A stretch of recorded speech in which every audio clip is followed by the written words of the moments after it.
Bueno, nos encontramos aquí para trabajar con el texto de Óscar Oslak. Es una pequeña recuperación de algunos conceptos más importantes de este autor en relación a la formación del Estado argentino. En su perspectiva de entender, bueno, este progreso económico que se buscaba, ¿no? Con esta nueva constitución de las naciones modernas, cómo ordenar a esta población para lograr ese progreso y esa organización nacional. Oslak entonces va a recuperar algunas ideas en relación a cómo el Estado tiene una penetración en la vida social, ¿no? Y en estos incipientes estados modernos, para lograr su objetivo y su finalidad, que es la de constituir una ciudadanía. Él dice que hay varios ámbitos de penetración. Por un lado sería la modalidad represiva o coercitiva, que implica esta fuerza que marca lo territorial y permite que en lo territorial se distribuya esta modalidad represiva para mantener este orden necesario al interior de las fronteras, delimitando las fronteras con el exterior y con la amenaza externa. Por otro lado, un ámbito de cooptación en términos de permitir que los sectores dominantes, a través de alianzas y coaliciones, posibiliten prestar ciertos apoyos para favorecer el desarrollo del Estado. Por otro lado, el ámbito material, que va a ser la distribución de obras y servicios y ciertas regulaciones que van a permitir este progreso económico interno. Pero fundamentalmente el ámbito de penetración que nosotros vamos a tomar como relevante para nuestra materia es lo que él llama la penetración ideológica, que implica la difusión de valores, símbolos nacionales, patrios, entre otros, para poder legitimar este sistema establecido.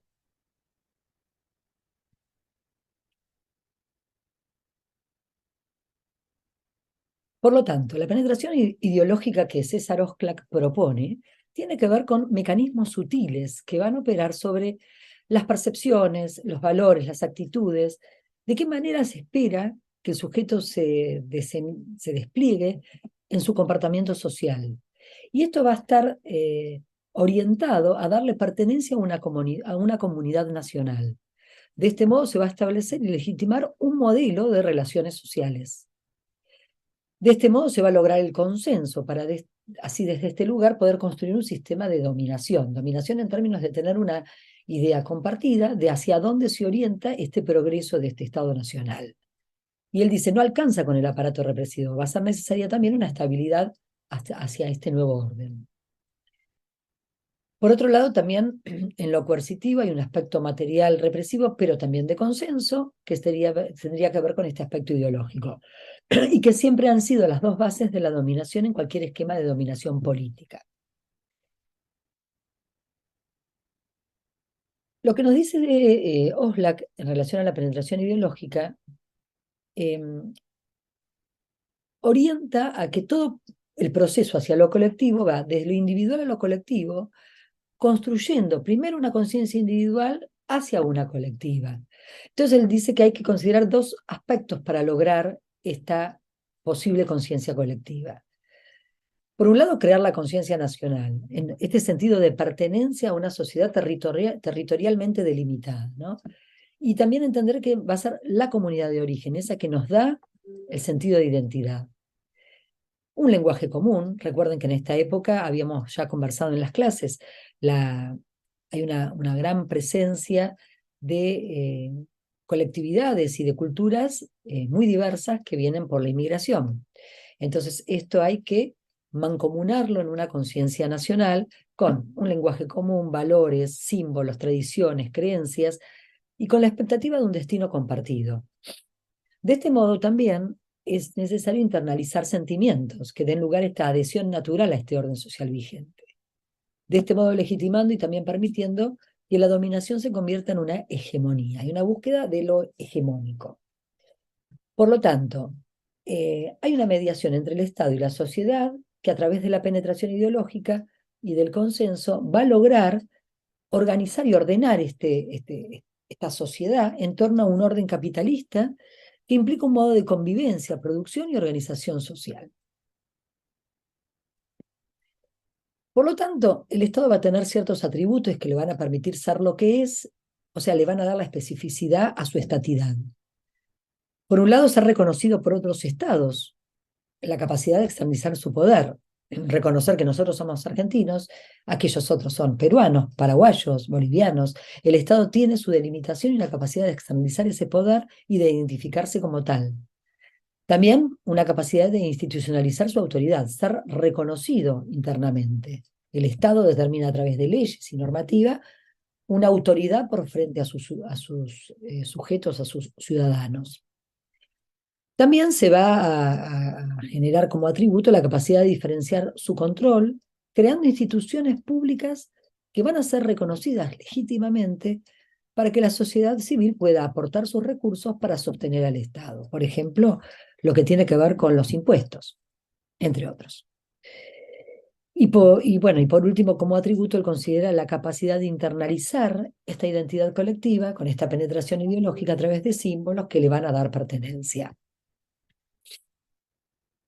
Pone como ejemplo algunos de los ejemplos que toma en este apartado de material que tenían para trabajar, la creación de instituciones que van a permitir esta construcción de identidad, pertenencia y consenso. La educación, el control sobre el culto, el matrimonio civil y el servicio militar obligatorio, entre algunos de los ejemplos que él toma como ejemplo de la organización institucional que va a posibilitar esta penetración ideológica. A nosotros nos preocupa fundamentalmente la educación. Y va a decir Osla que es el vehículo, lo que permite como privilegiado, ¿no? En términos de tener como mucha preponderancia en la penetración ideológica. Su función va a ser esencialmente política y va a dar identidad, pertenencia, como de algún modo también formando los futuros funcionarios burocráticos del Estado. No formaría tanto en recursos humanos, en términos del trabajador en un principio, sino en la construcción de la ciudadanía.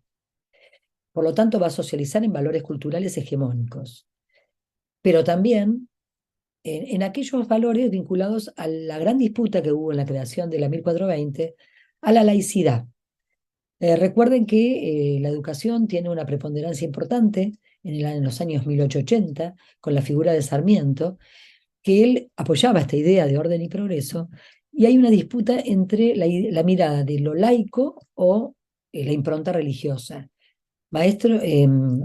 Sarmiento trae a los maestros, primeros maestros para las primeras escuelas normales de Estados Unidos, y el modelo es norteamericano e inglés, porque se considera que era el modelo de referencia del mundo civilizado. Entonces esto permitiría un orden y una gobernabilidad y socializar a este incipiente pueblo que se estaba creando. Pero también está la puja por la mirada católica, ¿no? La mirada más orientada a otros modelos europeos. Y allí viene la disputa muy grande entre educación laica o educación religiosa. Una disputa muy importante porque tenía que ver con un modelo referencial al cual se quería seguir para la conformación del Estado. Por lo tanto, la educación va a ser lo que va a permitir el orden, la condición de ese orden que va a posibilitar el progreso. Entonces, había que necesariamente imponer una nueva forma de organización social en todo el territorio nacional, conforme a un nuevo modo de producción, ¿no? Y nuevas relaciones de fuerzas productivas. Entonces, en la medida que hubiera orden, iba a poder haber progreso. Y con ello iba a fortalecerse la economía. Y trataba de excluirse a todos estos grupos que pudieran obstaculizar el progreso, porque obstaculizaban esta idea de este modelo referencial de orden. Por ejemplo, los indios o las montoneras eran obstáculos que era necesario excluir de este modelo de progreso. La educación primaria entonces va a permitir el control social y desde allí la necesidad de constituirla como obligatoria, y por lo tanto por eso debe ser gratuita. Y también con esta orientación que logra triunfar en la 1420 de la educación laica. Porque la pregunta es, ¿quién tiene la responsabilidad de enseñar? Entonces, se busca sacarle, expropiarle funciones a la Iglesia y a otros sectores para tener un control absoluto del Estado acerca de cómo constituir esta hegemonía en pos de una identidad colectiva orientada hacia un modelo de sociedad y por lo tanto un modelo de progreso. La ley 1420, entonces la ley de educación gratuita y obligatoria y laica, se impone en 1884 y el Estado así avanza hacia un rol protagónico en términos de cómo lograr esta hegemonía y este orden social que se pretende. Por lo tanto, va a estar centralizada en la figura del Estado la regulación de la transmisión cultural. La educación secundaria todavía no tiene un gran peso, va a estar orientada solamente y fundamentalmente a las élites gobernantes. En los otros ejemplos que también ha tomado el autor aparece el control sobre el culto, el Estado tendrá un control sobre el culto. Piensen que el positivismo le da una fuerza muy grande a la ciencia y al racionalismo. Entonces, la religión va a tener solo un carácter instrumental y tiene que servir al interés político. Entonces, hay algo que nos dice Oslak, que es que si la Iglesia controla conciencias, por lo tanto el Estado debe controlar a la Iglesia. En relación al matrimonio civil, aparece también una nueva institución, que es la familia, que empieza, bueno, ya en 1869 con el Código Civil, con Vélez Sarsfield, aparece el matrimonio religioso, pero se aprueba la ley de matrimonio en 1888, con lo cual el Estado va a tener la responsabilidad de regular esta institución también, y el fin fundamental es lograr, extender la población, la procreación. Por lo tanto, el matrimonio civil va a estar ubicando a la mujer en un lugar fundamental, en un rol subordinado al hombre, pero fundamental en la procreación, en lograr dar hijos al Estado. Y por último, como otro ejemplo, pone al servicio militar obligatorio, que va a tener una función represiva, pero también una función socializadora. Por un lado, su función represiva es como aparato de control estatal, pero en esta función socializadora se busca que se homogenice la población, sus etnias, y se disciplina a los jóvenes, creando una uniformidad de conducta social, entendiendo que todos vienen de orígenes diversos. La búsqueda es entonces lograr la integración de este famoso llamado crisol de razas. Bueno, estos son algunos de los importantes o más importantes conceptos que trabaja Oslak. Es importante entender entonces que Oslak, en la conformación del Estado Nacional, ubica la creación desde lo simbólico de instituciones, tales como las que hemos mencionado como ejemplos, ¿no? En la educación, la escuela, el matrimonio civil, la gendarmería a través del servicio militar para defender fronteras, pero también para socializar, y muchos otros que van permitiendo este ordenamiento social y esta construcción de la ciudadanía para este nuevo Estado incipiente que deberá progresar en lo económico, pero sostenido desde este rol protagónico en la construcción de la ciudadanía. Bueno, el material que ustedes tendrán para trabajar desde Oslak va a ampliar y darles mayor información en relación a esta temática, sumado a los otros materiales de trabajo que hemos tenido para la materia. Bueno, nos estamos viendo. Muchas gracias.